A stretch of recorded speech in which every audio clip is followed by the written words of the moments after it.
Avec un des managers, ça a été un peu compliqué les rapports. Je sentais qu'il avait des remarques, des gestes, juste des regards aussi très déplacés vis-à-vis des équipières. Moi, je sais qu'à un moment donné, il est venu me dire, parce que j'avais changé de coupe, c'est quand qu'on baise, un truc comme ça.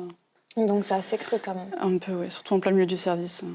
Quand je savais que c'était lui le manager, ouais, je commençais un petit peu à me dire que ça allait être compliqué de réussir à rester concentrée sur ce que je faisais, sachant qu'il était à côté, qu'il faisait des remarques, même pas forcément sur moi, mais je veux dire sur d'autres personnes, sur les équipiers, sur les clients qui étaient déplacés et qui n'avaient pas lieu d'être. Et du coup, ça créait vraiment, ça me mettait vraiment dans un stress, l'idée d'aller travailler avec lui. Quelques mois après que je suis arrivée, quand on se retrouvait en petit groupe avec les autres équipiers, à un moment donné, il est devenu très insistant. Et voilà, et ça devenait très compliqué à gérer parce que je ne savais pas comment lui dire non, puisque c'était mon manager. Et parce que du coup, je me disais, si je refuse quelque chose, il va se venger au travail. Si j'accepte, dans tous les cas, je suis foutue. Parce qu'il aurait un truc contre moi, je sais pas. Je savais pas trop comment réagir vis-à-vis de lui. Il y a un soir où il se montre particulièrement violent. Je ne vais pas vous faire raconter le détail, mais est-ce que vous pouvez me raconter très brièvement la soirée et ce qui s'est passé après?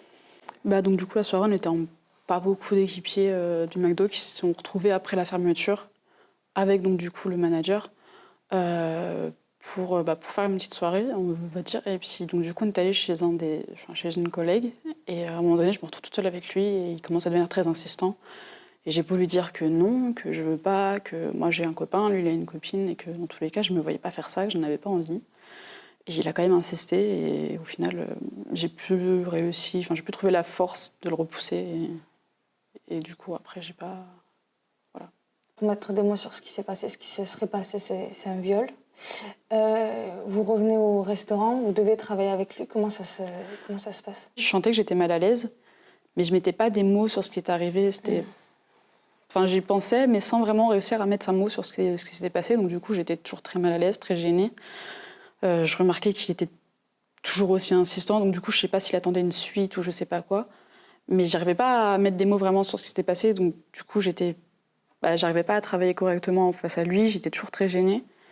Et du coup, ouais, c'était pas facile à ce moment-là de travailler, de se retrouver face à lui sans savoir quoi lui dire.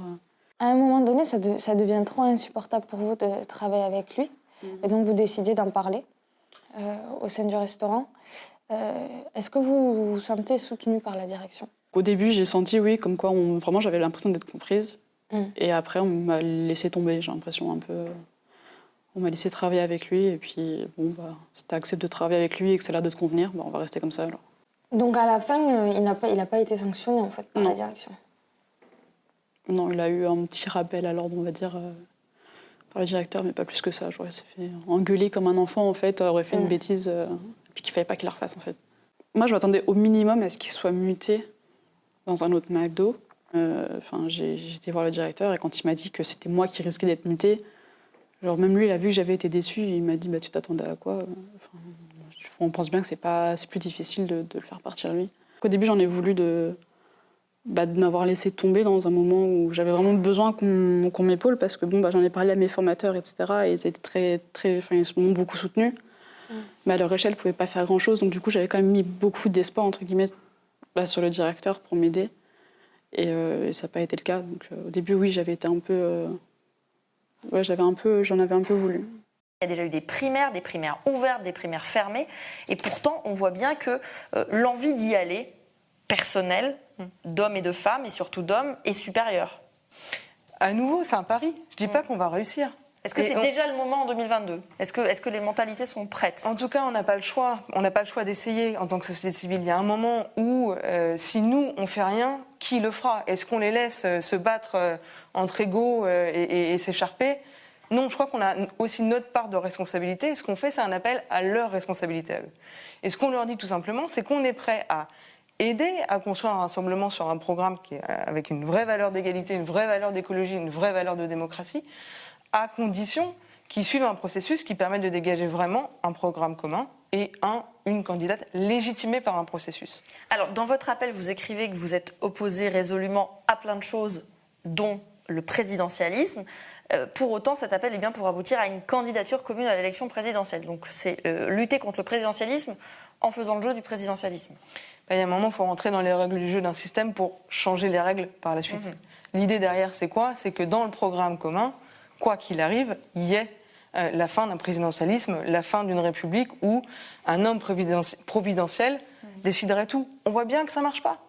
On voit bien qu'élection après élection, et que ce soit Emmanuel Macron ou les autres, créent un espoir fou au moment de l'élection, et puis après, le lendemain, on a tous la gueule de bois. Donc ce système-là ne fonctionne plus aujourd'hui dans le jeu de contraintes qu'on a au niveau international, avec les entreprises qui ont pris un pouvoir de plus en plus important. Donc il est temps, je pense, d'avoir un autre modèle de gouvernance où les règles du jeu sont fondamentalement différentes. Pour moi, ça n'a absolument aucun sens. C'est un mot qui tombe comme ça, qui a été mis dans une marmite avec plein d'autres mots, dans un cabinet ministériel ou présidentiel. On s'est dit, tiens, séparatisme, oui, ça sonne bien parce que on pourra faire croire qu'on ne stigmatise pas une partie de la population, en l'occurrence les musulmans, et on pourra dire qu'on fait quelque chose pour lutter. Enfin, on a pimpé le mot communautarisme, c'est ça le séparatisme. C'est rien d'autre que ça, parce que le communautarisme, on l'a traîné pendant tellement d'années qu'on ne pouvait pas le recycler, donc on trouve un autre mot. Mais pour moi, enfin, je sais pas, et si je devais donner une définition par rapport à ce que je sais, et voilà, c'est vraiment... je pourrais le reprendre en disant c'est une manière de dénoncer les inégalités. Moi, le séparatisme, c'est celui-là. C'est vraiment celui-là, le séparatisme républicain, quand on manque de respect aux gens dans ne serait-ce que ce qui est élémentaire et dans les droits qu'on leur promet et on ne fait rien pour leur garantir. Que ce soit les habitants des quartiers populaires, les habitants des zones rurales, sont condamnés à l'exotisme dans les médias. Ils ne sont regardés que comme des bêtes curieuses. Et alors on va effectivement, dans 95% du temps, parler des quartiers quand ça pète, avec un registre, les quartiers c'est dangereux. Mais tout d'un coup, il va y avoir aussi un petit pas de recul. On va dire on les a un peu maltraités. Et alors on va faire une séquence où ça va être les quartiers c'est merveilleux. Mais les quartiers ça n'est ni dangereux ni merveilleux. C'est un juste milieu entre les deux. Et vraiment, je pense que la profession et les responsables de la profession journalistique, parce que c'est pas les journalistes individuellement, tout le monde aurait envie de passer du temps et de travailler. Mais il y a une injonction, il y a une to-do list particulièrement pour le sujet de banlieue en télé. Il faut cocher les cases, il faut un jeune garçon, il faut un jeune garçon de dos avec une capuche, un travelling comme ça ascendant devant une barre d'immeuble. C'est vachement visuel en plus, c'est minéral. Voilà, il faudrait qu'on garde quand même le sens de la mesure. Les gens, mais on le disait tout à l'heure, 73%, l'observateur du CSA a rendu son rapport, 73% de la présence à la télé et incarne, je ne sais plus, je crois que c'est 20% de la population sociologiquement parlant. Donc il y a effectivement toute une partie de la population de ce pays qui ne se voit dans les médias que renvoyée à une condition contre laquelle elle peut éventuellement essayer de lutter ou d'essayer de s'extraire. Et que donc, il y a cette espèce de... On vous tire toujours en arrière. J'avais fait, moi, l'année dernière, au moment des assises du journalisme, un boulot avec des gens très exclus. Et on avait réfléchi sur la façon dont ils se voyaient sur les dos de kiosques. Et bien, quand on est chômeur de longue durée, il vaut mieux pas regarder les dos de kiosques. Parce qu'on a une image un peu dépréciée de soi-même, quoi. Surtout quand on regarde les hebdos un peu de droite, quoi. C'est sûr. C'est pas moi qui vous contredis. Qui va à Champigny en dehors de cette période-là, ou dans d'autres quartiers quand il n'y s'y passe rien. Et voilà, et là je paraphrase les mots des fondateurs du Bondi Blog, des journalistes de l'Hebdo, qui disent il se passera encore quelque chose quand il ne se passera rien et quand les voitures auront arrêté de brûler. Ça fait 15 ans qu'on essaie de raconter ça et qu'on incite des jeunes à le faire. Et donc c'est un peu... voilà, enfin, en tout cas, effectivement, les récents événements de Champigny montrent qu'il n'y a pas grand-chose qui a changé. Donc vous diriez que les médias n'ont pas vraiment progressé sur le traitement de... Non, parce qu'ils sont toujours pris dans une sorte de piège, on va dire, où, voilà, comme pour l'attaque du commissariat de Champigny, on va avoir un discours sur la police, des réactions ministérielles qui vont être relayées, etc., et des réactions plus au sommet de l'État, dont on va faire part et on va faire état, très normalement. Mais ensuite, qui se pose avec ces gens-là ou qui, et nous, on n'est pas non plus, évidemment, le journal des bonnes nouvelles des quartiers, mais qui parle des gens qui se bougent, qui essaient de faire bouger les lignes, qui s'engagent, que ce soit des collectifs de parents d'élèves, des militants associatifs, des éducateurs, etc. Donc, en fait, c'est l'entièreté d'une situation n'est jamais... pourquoi on ne se pose pas la question de se dire, tiens... des jeunes adolescents qui se mettent à attaquer un commissariat avec des feux d'artifice, je veux dire, personne ne se lève, aucun gamin se lève français en se disant tiens je vais faire ça. C'est journalistiquement quelque chose à comprendre qui est absolument, sur lequel il faut absolument travailler. Mais pour ça, effectivement, les solutions sont multiples. Mais ces automatismes-là, et c'est pas aidé par les conditions de l'information aujourd'hui, qui ne permettent pas de prendre le temps de parler de la situation telle qu'elle est et dans son entièreté. La première vague a été extrêmement brutale. L'hôpital n'a pas tenu, ce sont les individus qui ont réussi à résister à cette vague en se mobilisant. La confraternité, la solidarité a fait que, en effet, on a réussi à prendre en charge les malades de manière... c'était la guerre, faut être clair. Notre hôpital, il a été particulièrement submergé et on a su, par solidarité, s'adapter. Mais ça, c'était sur une période extrêmement brève.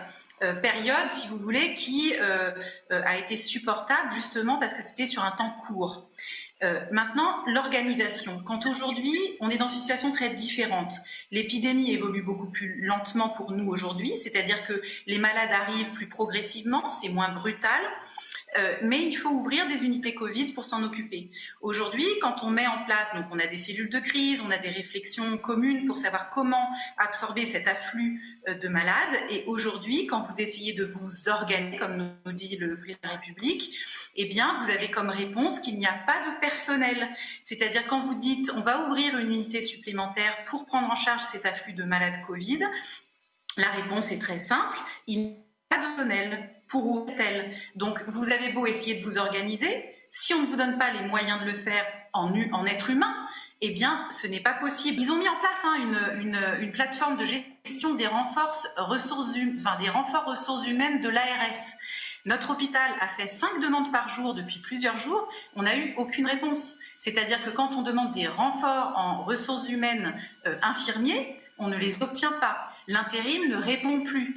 C'est extrêmement compliqué de se préparer parce que justement, comme c'est très différent de la première fois, quand on fait des réunions de crise en essayant d'anticiper, en disant mais est-ce qu'on va ouvrir une trelle, comment on va faire pour absorber le flux, comme on est dans l'inconnu, on ne veut pas entendre parler de déprogrammation pour l'instant parce qu'évidemment, il faut prendre en charge les autres malades. Les spécialistes veulent continuer à assurer l'activité, ce qui est normal. Et donc aujourd'hui, c'est extrêmement compliqué d'arriver à gérer les 2 flux de patients en même temps. Parce qu'on n'a pas les moyens. Quand vous avez tous les services aujourd'hui ont des taux d'occupation des lits habituels qui sont proches de 95-100%. On n'a aucune marge de manœuvre. Et déjà sur ces lits-là, on n'a pas suffisamment de personnel avec parfois des manques de personnel. Pour vous donner un exemple, samedi soir, dans mon unité, j'ai donc 27 malades. Eh bien, j'ai une infirmière de nuit pour 27 malades, dont 11 Covid. Ce n'est pas possible.